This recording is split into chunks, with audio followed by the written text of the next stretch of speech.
Hi everyone, and welcome to week 11 for writing 111.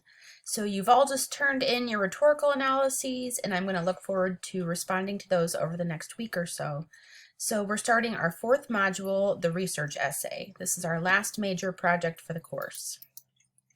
So our objectives for this essay are to summarize, compare, synthesize, and evaluate research articles.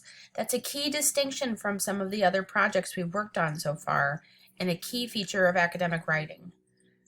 You're also going to critique and evaluate model texts, evaluate and respond to peer drafts, adapt voice, tone, level of formality to the writing situation, apply stylistic features such as sentence variety, syntax, grammar, usage, punctuation, and skills, and write an informed position argument essay through multiple drafts and frame the argument to a particular audience, which is our community. You can find the research essay located here in week 15. It will be due on April 22nd. I encourage you as we begin this unit to read this prompt carefully. You are going to choose a problem facing our local community here in Anchorage. And you're going to write a 3 to 4 page essay in which you identify a problem, offer context, and pose a research-based solution. I've offered some ideas here that you might focus on, but really don't think about this as a limiting feature, just a way to provide you with some ideas. So again, the main difference here is that you're going to be using research. And so our readings this week are focused on,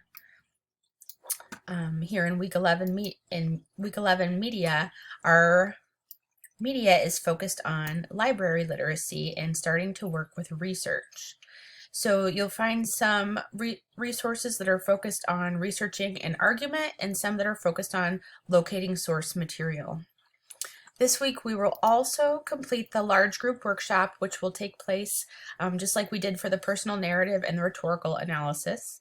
You can find directions here and a sample paper to comment on here. Now on Tuesday in class, rather than meeting in our regular classroom, we're going to be meeting in the library. I'll leave a message for you in the classroom as well.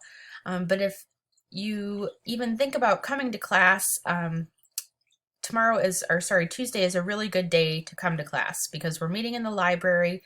It's a beautiful space, but it's also an important space to familiarize yourself with as you become a more advanced student. So hopefully I'll see you in class on Tuesday in the library, and if not, then I'll see you online. I hope everyone's doing well. Take care and let me know if you have any questions.